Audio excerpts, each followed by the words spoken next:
প্রশ্ন করতে চাই, আমাদের যে পূর্বপুরুষগণ কি করেন? নিত্যধামে প্রবেশ করেন, যেমন এই গৃহের গৃহকর্তা প্রবেশ করেছেন। তো আমাদেরও একদিন সময় হলে তো অবশ্যই পরম ধামে যেতে হবে, পরধামে পরকালে চলে যেতে হবে। আমাদের উত্তরসূরি যারা রয়ে যাবে তাদের কর্ম কি, তাদেরকে কি কাজ করতে হবে, তাদের এই প্রয়াণ দিবসে প্রয়াণ তিথিতে কি করা উচিত, কি করলে তারা সন্তুষ্ট হবে?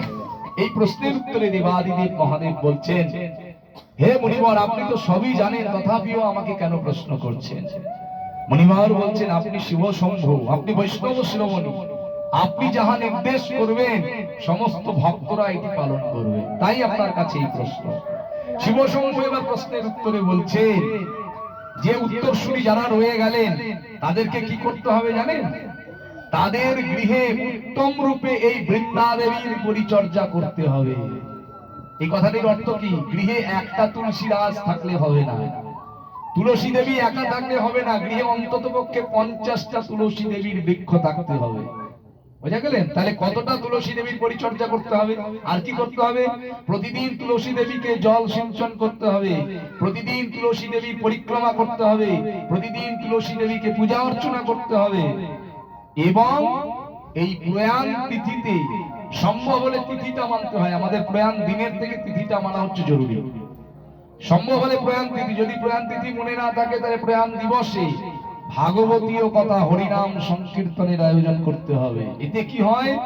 এতে বলছে ওই যে আত্মা, ওই আত্মা এতটাই সন্তুষ্ট হন, তিনি তার পরিবার বর্গের প্রতি আশীর্বাদ করেন যে আমি উপরে রয়েছি, আমি অনেক আনন্দে রয়েছি, শান্তিতে রয়েছি, গোবিন্দ পাদ পদ্ম আমি লাভ করেছি, তোমরাও এই সংসারে শান্তিতে বিরাজ করো, এই আশীর্বাদটা তিনি করেন।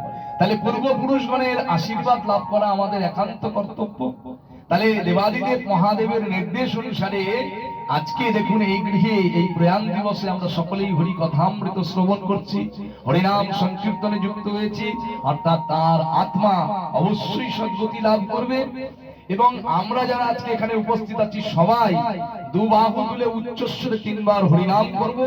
এই ভক্তগণের হরিনাম, এই ভক্তগণের প্রার্থনাতেই সেই গৃহকর্তার আত্মার সদ্গতি হবে, এই আমাদের একমাত্র লক্ষ্য বা একমাত্র উদ্দেশ্য। আসুন সকলে মিলে আমরা উচ্চস্বরে 3 বার হরিনাম করি।